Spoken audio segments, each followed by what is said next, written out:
Maintenant, nous sommes arrivés à Maror Korer. Maror, qui sont les fameuses salades.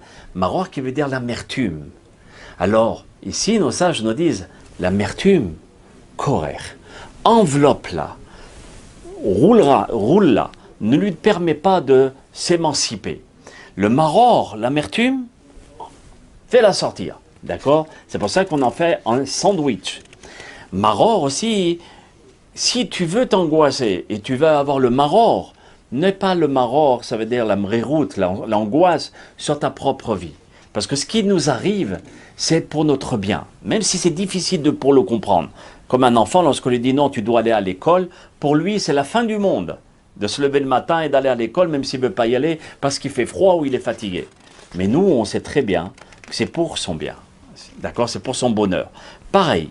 D'accord, en ce qui concerne le maror que nous pouvons avoir dans notre vie. Donc, ici, nos sages nous disent, le maror en lui-même pense plutôt sur l'amertume de que la présence divine n'est pas dans le peuple d'Israël comme elle était à l'époque, et que malheureusement, il y a ce qu'on appelle la galout ashrina, comme si la présence divine, elle aussi, elle est sortie dans la diaspora. Et si tu veux être triste, pense plutôt sur cette tristesse-là. Parce que le fait de penser que Dieu souffre en quelque sorte, entre guillemets, par la galoute, par la diaspora, ceci t'amènera la délivrance pour toi. Pourquoi? Parce que tu penses à quelqu'un d'autre. Tu penses à la souffrance d'Hachem. Tu penses à la souffrance d'Hachem. À ce moment-là, Hachem t'ouvrira les portes. C'est ça, si vous voulez, ce que le maror est en train de nous insinuer. L'amertume en elle-même, c'est pas par rapport à soi-même et faire du nombrilisme. Mais regarde le malheur des autres ou bien la difficulté des autres, et même en plus grand, la galout ashrina, que la Shekhinah elle est en diaspora, mamash. Elle est carrément en diaspora. Donc pense à cette amertume. Mais aussi, pas tomber dans le désarroi et l'angoisse. Oh, oh, ça c'est pas le but de la Torah. Pourquoi? Parce que, comme on vient de le dire, Korer, prends cette angoisse, Korer, mets-la en sandwich, enroule-la, enveloppe et koltouv. D'accord? Korer, c'est aussi une autre explication. Shikror et ayom le laïla.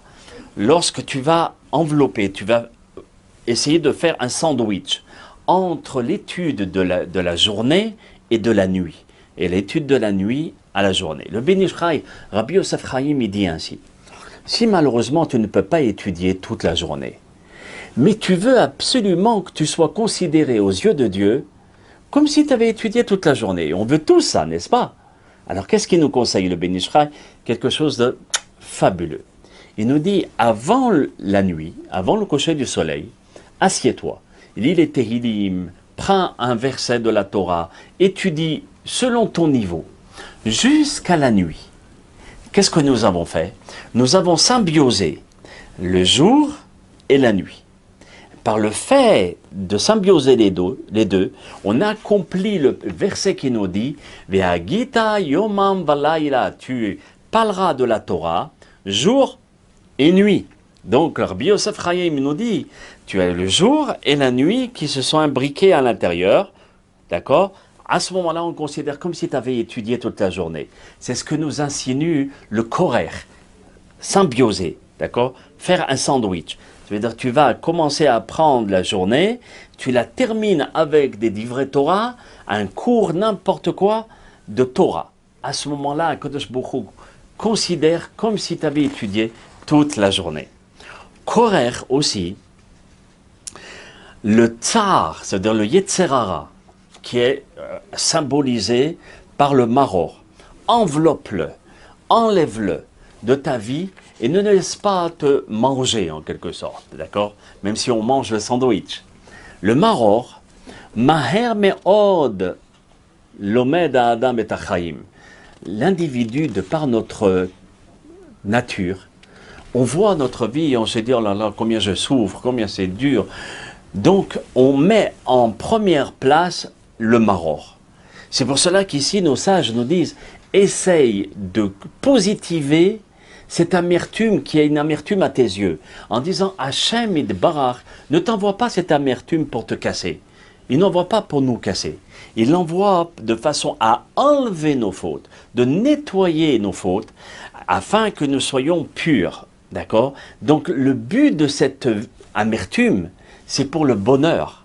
Donc nous, qu'est-ce qu'on doit faire encore une fois? On doit prendre cette amertume, l'envelopper et la faire disparaître de notre vie et la positiver, parce que ce qui nous arrive, c'est pour notre bien. Mais nous n'avons pas les capacités et nous n'avons pas les kélim pour pouvoir comprendre ce positif. Maror korer, d'accord? On nous dit ainsi, on va prendre le maror, on va le mettre avec quelque chose qui est doux, qui s'appelle la haroset, très très bien. La haroset qui est la douceur, ça veut dire, prends tout ce qui est amer et mets-la dans la douceur et positif, ce qu'on vient de dire, essaye de positiver ce maror, cette amertume, avec la douceur de la haroset, d'accord? Et demande à Hachem, on demande tous à Hachem, aide-moi à comprendre le mal qui m'arrive, bien qu'il n'y a pas le mal, mais essaie de m'aider à le positiver, à le comprendre et passer au travers de façon à grandir. Maintenant, quand on dit korer, on fait le sandwich.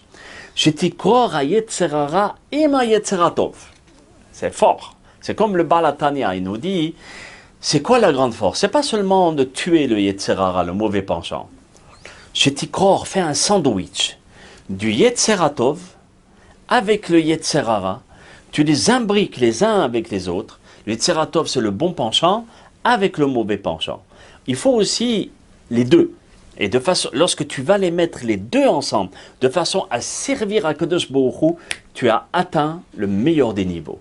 Parce que tu as accompli le pasouk du verset du Shema qui dit « Ou le ovdo, vous servirez à Hachem, bechol levavcha, de tout ton cœur. » Vous allez me dire « Mais levavcha, c'est pas hébreu.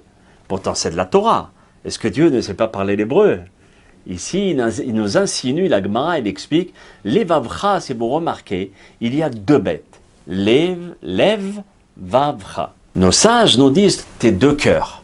Le cœur du Yetzeratov et le cœur du Yetzerat Hara. Le bête qui est en trop, ça représente les deux Yetzerara, le Yetzerara et le Yetzeratov qui se trouvent à l'intérieur de moi et de pouvoir les prendre les deux et le mettre au service divin. Korer, d'accord, qui est aussi de faire le sandwich, comme on vient de dire, du Yetzeratov avec le Yetzerara, de prendre tout ce qui est négatif et de l'envelopper avec le positif de façon à positiver le négatif. C'est ça le symbole de ce sandwich. Ici, Rabbi Nathan, il nous dit, korer. Qu'est-ce qu'on prend? Prendre la matzah avec le maror. La matzah, c'est ce qu'on appelle le positif. Le maror, c'est ce qu'on appelle le négatif. On a expliqué de les mélanger de façon à positiver le négatif. Mais ici, il sort une autre remarque. Il dit, sache qu'il faut être conscient que le bien et le mal sont mélangés ensemble.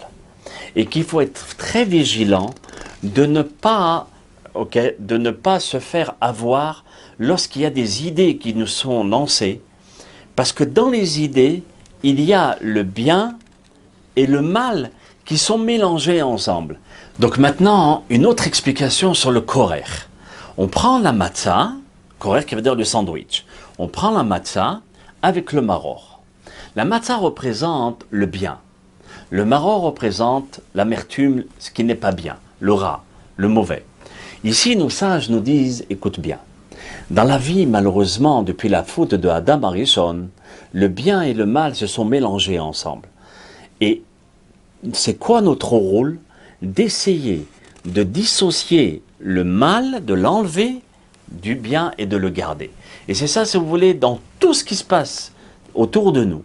On mange, le corps enlève ce qui est mal et garde ce qui est bien. Nous, on enlève la peau, ou bien tous les épluchures, on enlève ce qui est mal et on garde ce qui est bien.